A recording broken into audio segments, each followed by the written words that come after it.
Bienvenue à Naples.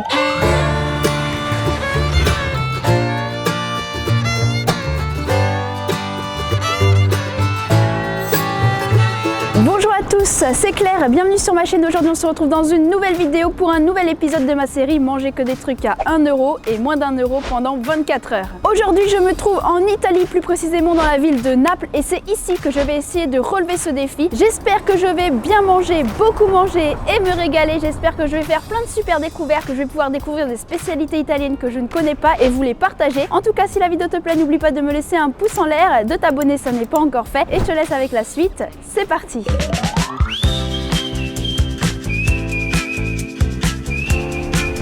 Juste ici, il y a un snack street food qui propose une pizza margarita à emporter pour 1 € tout pile. Alors certes, ce sera sûrement pas la meilleure pizza margarita de Naples, mais pour ce défi, manger que des trucs à 1 €, c'est parfait. Je vais aller la tester.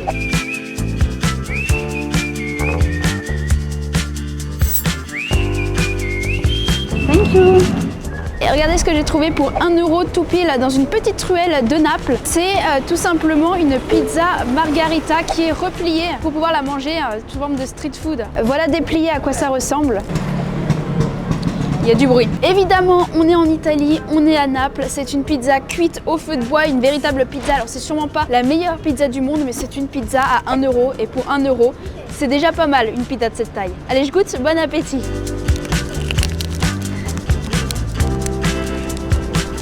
La pâte est croustillante et moelleuse à l'intérieur, même, oui il y a un même, on sent qu'elle sort pas tout juste du four. En fait elle était en vitrine et ça se sent, c'est dommage. On sent qu'elle a été réchauffée. Au niveau de la garniture, je suis également un petit peu déçue. Bon, effectivement, pour 1 €, on peut pas s'attendre à ce qu'il y ait beaucoup de choses à l'intérieur. C'est une pizza margarita, donc pizza margarita, c'est sauce tomate et mozzarella. Et là, je trouve qu'il y a très peu de sauce tomate, c'est un petit peu dommage. Et il y a également très peu de fromage. Je le sens pas. Bon, je vais recroquer, peut-être que le fromage est au milieu. Là, j'arrive vers le centre, effectivement, c'est un petit peu moins sec. On sent un peu plus la sauce tomate et le fromage, mais il n'y en a pas des masses. Bon, c'est pas grave, pour 1 €, c'est quand même un super bon plan. Et je termine et on repart à la recherche d'autres bons plans pour 1 € et moins d'1 € à Naples. A tout de suite. J'ai trouvé un café qui propose des baba au rhum napolitains pour 1 € tout pile. Je suis trop gourmande, ça me donne trop envie, il faut absolument que je teste. Allez, on y va.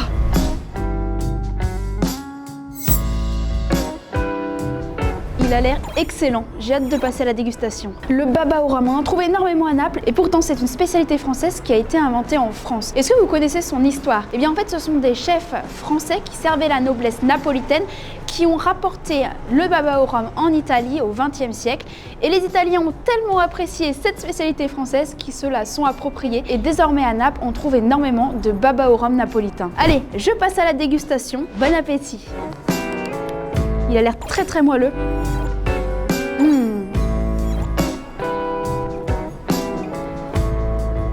Il est très bon, très moelleux. Il est bien imbibé. Il a été imbibé de sirop devant moi quand je l'ai commandé. Il est tout frais. Il est excellent. Le baba, c'est simplement une brioche très légère qui a été imbibée de sirop de sucre et de rhum. Et franchement, j'en ai rarement mangé dans ma vie, mais c'est incroyable. Vraiment incroyable. C'est hyper léger. C'est pas trop sucré. C'est un délice. Je sais pas quoi dire de plus. Je me régale. Allez, je termine mon baba et on repart à la recherche d'autres bons plans, des spécialités si possible italiennes. J'espère vous avoir appris quelque chose avec l'histoire du baba au rhum. Je trouve ça hyper intéressant de savoir d'où viennent les plats, de s'intéresser à la culture culinaire d'un pays. C'est hyper enrichissant.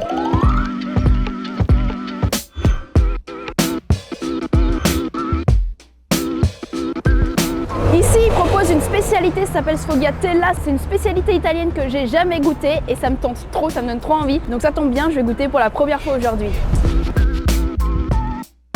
C'est parti pour la dégustation du sfogliatella.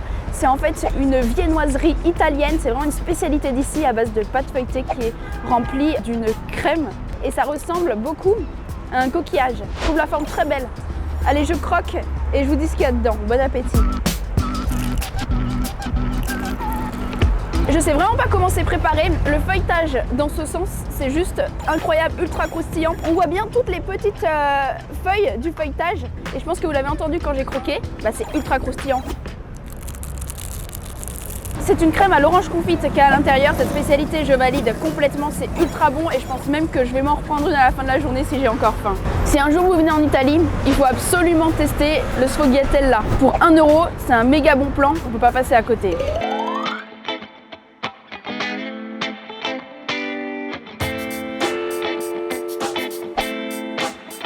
Ici, ils vendent une spécialité, ça s'appelle cannoli. C'est tout simplement des petits snacks frits qui sont vendus dans un cône et que tu peux manger sous forme de street food tout en marchant. J'ai hâte de tester ça.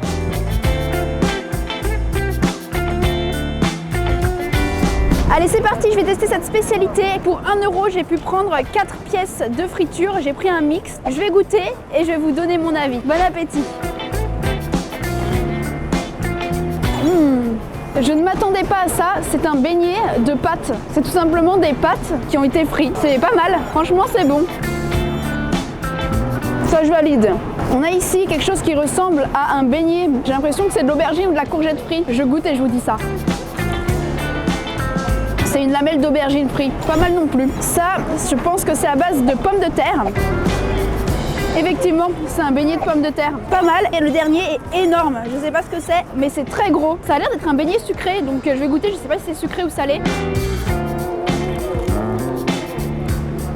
C'est tout simplement un beignet classique. Ça ressemble au beignet sucré, sauf que celui-ci est salé. Donc en fait, ces petits snacks, je pense que ça peut se manger sous forme de street food ou alors à l'apéro. Je trouve le concept assez stylé de servir ça dans un petit cône en papier. Par contre, c'est gras. C'est de la friture, fallait s'y attendre. Je vais terminer ça tout en marchant et on repart à la recherche d'autres bons plans pour 1 € et moins d'1 € à Naples. À tout à l'heure.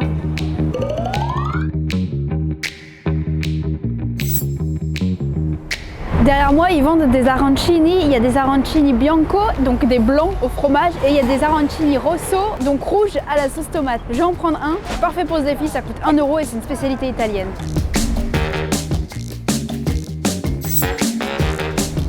Allez, c'est parti pour la dégustation de mes arancini. Alors arancini, j'ai goûté ça une fois dans ma vie, c'était à Paris, donc c'était pas du tout en Italie. Et il me semble que c'est un beignet à base de riz avec à l'intérieur du fromage, puisque celui-ci est au fromage, et le tout frit, donc c'est un beignet de riz. Je vais essayer de l'ouvrir et on va voir comment c'est à l'intérieur, ça m'intrigue. Voilà, ça fait même des fils. Bon bah je vais goûter et vous donner mon avis. Bon appétit. C'est tout chaud, je m'attendais à ce que ce soit plutôt froid. C'est croustillant, c'est comme un risotto sous forme de beignet. Je trouve ça hyper original personnellement. C'est surprenant un beignet de riz. En tout cas, c'est une bonne découverte cette spécialité italienne pour 1 €. Très bon plan, je valide. Mais c'est bourratif, du riz et en plus frit sous forme de beignet. Je peux vous dire que ça cale. C'est déjà la fin de cet épisode, j'espère que la vidéo t'a plu. En tout cas, moi je me suis régalée. Le truc que j'ai préféré, je pense que c'est le strolagala. Je sais plus comment ça s'appelle, la spécialité italienne avec une pâte feuilletée ultra croustillante et une crème à base d'orange confite à l'intérieur. Ça, c'était excellent. N'hésite pas à me dire en commentaire dans quelle autre ville ou pays tu aimerais que je réalise ce défi. Et on se retrouve très vite pour de nouvelles aventures. À bientôt!